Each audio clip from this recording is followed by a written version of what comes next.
आद्या और सिद्धू रूही को फॉलो करने में लगे थे, तो आद्या की बात पर सिद्धू ने सवाल करते हुए पूछा, और तुम्हें लगता है कि हम उसे आसानी से पकड़ पाएंगे? वो बहुत तेज है, हमारी सीनियर, हमसे 2-4 कदम हमेशा आगे ही चलती है। सिद्धू की इस बात पर आद्या ने कहा, तुम बस देखते जाओ, इस बार तो हम उसे पकड़कर ही रहेंगे। आद्या की कार भी शहर से बाहर निकल चुकी थी। उसे जल्द से जल्द रूही का पीछा करते हुए उसके कारनामों का पता लगाना था। तो वहीं दूसरी तरफ मिस्टर देवराय ने अपनी कार को साइड में रोका, जिसके बाद उन्होंने विक्रांत से कहा, इससे आगे हमें पैदल चलकर जाना होगा।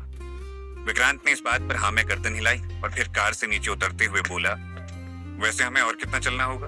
लगभग आधा किलोमीटर और चलना है, मिस्टर देवराय ने कार लॉक करते हुए कहा। फिर दोनों बाप बेटे एक साथ वहां से निकले। तभी मिस्टर देवराय ने पूछा, वैसे हमें यहाँ क्या काम है? शाम हो चुकी है, तो ज्यादा देर तक हमारा यहाँ रुकना सेफ नहीं होगा, हमें वक्त रहते यहाँ से निकलना होगा। ये सुन के विक्रांत ने सवाल करते हुए कहा, यहाँ किससे डर हो सकता है? क्या यहाँ कोई रहता है? हाँ, पास में एक भीलमलाई कस्बा है, उसके लोग बाहर के लोगों को देखना पसंद नहीं करते। उस वक्त भी हमें काफी परेशानियों का सामना करना पड़ा था, विक्रांत को उसके डैड ने बताया। जिसे सुनकर विक्रांत ने कहा, ठीक है, कोशिश करेंगे। जबकि विक्रांत जब तक अच्छे से उस जगह को देख नहीं लेगा जो उसने ड्राइंग में बनाई थी, तब तक वो बिल्कुल भी यहाँ से नहीं जाने वाला था। वहीं महज 1 किलोमीटर की दूरी पर क्लाइड अपने कुछ आदमियों के बीच में खड़ा था। क्लाइड ने रेवर से आकर कहा, सारे इंतजाम हो चुके हैं। ये सुन के क्लाइड ने हंसते हुए कहा, उन्हें अंदर लाओ। इतना कहते ही उन 9 आदमियों को अंदर लाया गया, जिनकी आज रात कुर्बानी दी जाएगी। तो उन सभी की झुकी गर्दन देखकर क्लाइड ने कहा, आप सब प्यारे लोग हैं, आपको पितामह ने अपने लिए चुना है। आप जैसा महान भाग्य सबको प्राप्त नहीं होता है। क्लाइड की इस बात से उन 9 में से 8 आदमियों को संतुष्टि मिली कि चलो, कहीं ना कहीं तो उनकी सांसें काम आने वाली है। लेकिन 9 में से एक आदमी डरा हुआ था। उसको देखकर लग रहा था कि वो अभी कुर्बानी के लिए तैयार नहीं था। वो अपनी जान नहीं देना चाहता। फिर क्लाइड ने रेवर से कहा, आज की रात इनके पितामह से मुलाकात की रात है, इन्हें बेस्ट खाना दिया जाए ताकि इनकी आत्माएं शांत हो और इनका मन न भटके। जी, रेवर ने कहा, और फिर वो अपने साथ उन 9 आदमियों को लेकर चला गया। तो उनके जाने के बाद क्लाइड के खास आदमी ने कहा, इन 9 में से एक आदमी अभी कुर्बानी के लिए तैयार नहीं लग रहा था, वो डरा हुआ था। हमें उसकी जगह किसी और को चुनने की जरूरत है। नहीं, अब इस लास्ट मोमेंट पर हम कुछ चेंज नहीं कर सकते, नहीं तो और भी ज्यादा प्रॉब्लम होगी। उस आदमी से क्लाइड ने कहा। आदमी थोड़ा सोच में पड़ चुका था, तो उसने आगे कहा, पर इस तरह हम पितामह को खुश नहीं कर पाएंगे, और मिथिली को इसका एहसास हुआ तो वो शायद ही पहले कुर्बानी के लिए तलवार उठाएगी। ये सुनकर क्लाइड सोच में पड़ गया, लेकिन अब इस आखिरी पल में वो कुछ नया नहीं करना चाहता। उसे डर है कि अगर उसने कुछ किया तो आज की रात भी वेस्ट न चली जाए। वहीं दूसरी तरफ विक्रांत और उसके डैड दोनों चलते हुए काफी चौकन्ने थे। चारों तरफ उनकी नजर थी। अचानक से मिस्टर देवराय ने विक्रांत के कंधे पर हाथ रखते हुए पूछा, तुमने इस गुफा को कितनी बार सपने में देखा है? कई बार। ऐसा लगता है जैसे उस जगह का मुझसे कोई ना कोई नाता तो जरूर है, विक्रांत ने कहा। जिसे सुनकर मिस्टर देवराय ने दोबारा से पूछा, मतलब हम यहाँ संध्या राठी के केस के लिए नहीं, बल्कि तुम्हारी माँ के लिए आए, राइट? अपने डैड की इस बात पर विक्रांत को मन ही मन गुस्सा आ रहा था, लेकिन फिर भी उसने बात को घुमाते हुए कहा, पता नहीं, पर कुछ वक्त से ज्यादा ही सपने आने लगे हैं।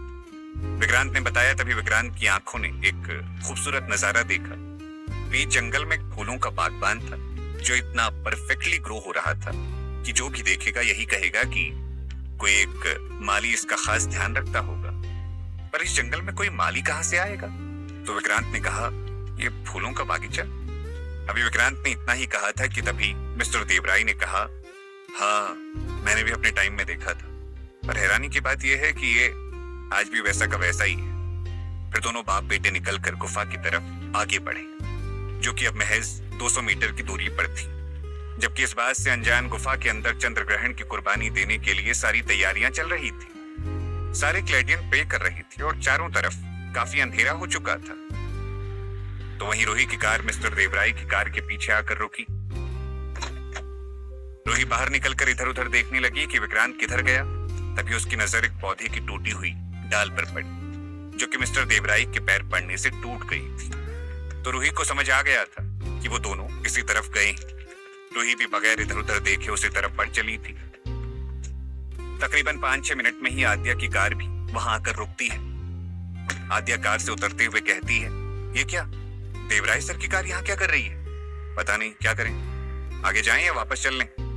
सिद्धू ने आद्या से घबराते हुए कहा, जिसे सुनकर आद्या ने कहा, नहीं, वापस नहीं चलेंगे, आज जो भी होगा देख लेंगे। हाँ, पर देवराय सर्विस में इन्वॉल्व है, मतलब वो सब शायद जानते हैं, शायद वो रूही की असलियत जानते हो, सिद्धू ने बताया। सिद्धू की इस बात पर आद्या ने कहा, तो चलकर कंफर्म कर लेते हैं ताकि फिर विक्रांत सर को सब कुछ सच सच बता दें। ये सुन के सिद्धू ने बेमन से कहा, ठीक है, जबकि उसका मन कर रहा था कि उसको यहाँ से वापस चले जाना चाहिए। तो वहीं दूसरी तरफ विक्रांत और उसके डैड दोनों ही गुफा के गेट पर पहुंच गए, जहां पर कुछ अजीब सी आकृतियां बनी हुई थी, जिसे देखकर विक्रांत ने पूछा, क्या ये भी आपके टाइम से थी? पता नहीं, कभी इतना गौर नहीं किया, और किया भी होगा तो इतना याद नहीं है, मिस्टर देवराय ने जवाब दिया, जिसे सुनकर विक्रांत ने ओके कहा। फिर दोनों बाप बेटे गुफा के गेट से होते हुए अंदर आए। इन दोनों के हाथ में फोन था, इसी से इन दोनों ने टॉर्च जला रखी थी। तभी विक्रांत को याद आया कि उसके बैग में टॉर्च भी रखी है शायद। तो जब विक्रांत ने बैग में देखा तो उसे वो मिल गई, जिसके बाद विक्रांत ने टॉर्च निकाल कर ऑन करते हुए कहा, अब सही रहेगा, सब कुछ अच्छे से क्लियर दिख रहा है।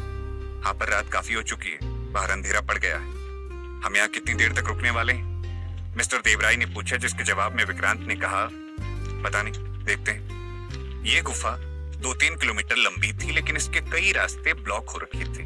जहां एक तरफ विक्रांत अपने डैड के साथ गुफा में एंटर कर चुका था, तो वहीं दूसरी तरफ क्लैड अभी तक इस बात से अनजान है कि कोई बाहर का आदमी इस गुफा में एंटर कर चुका है। तो फिर विक्रांत ने चलते चलते कहा, थैंक्स मेरे सपनों पर भरोसा करने के लिए। ये सुन के मिस्टर देवराय को लगा कि उनका यहाँ आना सफल हुआ। अपनी जिस गलती को वो सुधार नहीं पा रहे थे, अब उम्मीद है कि वो उसे सुधार लेंगे और फिर से दोनों बाप बेटों के बीच पहले जैसा रिश्ता हो जाएगा शायद। लेकिन बात अभी भी शायद पर टिकी है, हो सकता है इसका पूरा ही उल्टा हो। वहीं दूसरी तरफ क्लैड अपने खास आदमी की बात सुन के सोच में पड़ गया था। यूं तो क्लैड किसी की बातें नहीं मानता था, लेकिन अपने खास आदमी की बातें उसके लिए मायने रखती हैं। तो फिर क्लैड से उस खास आदमी ने कहा, हमारे पास अब ज्यादा वक्त नहीं है, आपको जल्द से जल्द फैसला लेना होगा। ये सुन के क्लैड ने हाँ में गर्दन हिलाई और उसके ऊपर अपनी ग्लैडियन के मुखिया की ड्रेस पहनी, जो कि रंगों का कपड़ा था। इसके अलावा अभी भी क्लैड ने ब्लैक कोट पैंट ही पहन रखा था। क्लैड ने अपने खास आदमी को जवाब देते हुए कहा, आखिरी मिनट पर किसी दूसरे आदमी को लाना वो 8 आदमियों में कहीं सवाल पैदा कर देगा, जो अभी खुशी खुशी अपनी कुर्बानी देने को तैयार है। ठीक है, तो अब बस सारी बात मिथिली पर टिकी हुई है। उन्हें अगर यह एहसास नहीं हुआ कि 9 में से एक आदमी अभी भी तैयार नहीं है और उन्होंने तलवार उठाकर पहली कुर्बानी दे दी, फिर तो कोई समस्या ही नहीं होगी, उस आदमी ने कहा। वहीं दूसरी तरफ रूही जब गुफा के सामने आई तो उसने खुद से कहा, विक्रांत यहाँ क्या करने आया है? कहीं उसे मेरे बारे में सब कुछ पता तो नहीं लग गया? लेकिन फिर भी यहाँ वो क्या करेगा? यहाँ तो ऐसा कुछ है भी नहीं। रूही की इस बात से मालूम चल रहा है कि अभी शायद वो भी अनजान है कि क्लाइड इस गुफा के अंदर क्या करने वाला है, या यहाँ क्लाइड पहले से मौजूद है, जो कि कई सारे सवाल खड़ा करता है कि अगर रूही को क्लाइड और क्लाइडियन की इस कुर्बानी के बारे में नहीं पता तो फिर किसने रेवर को खबर दी थी कि विक्रांत शहर से निकलकर उन्हीं की तरफ आ रहा है? और तो और इतने दिन से रूही विक्रांत से भाग क्यों रही थी? जवाब कम और सवाल ज्यादा हो चुके हैं। पर फिर रूही ने इधर उधर देखा और फोन की टॉर्च से जमीन पर देखा तो उसे हल्के से पैरों के निशान दिखाई दी, जिसके बाद रूही ने भी गुफा के अंदर की तरफ कदम बढ़ाए।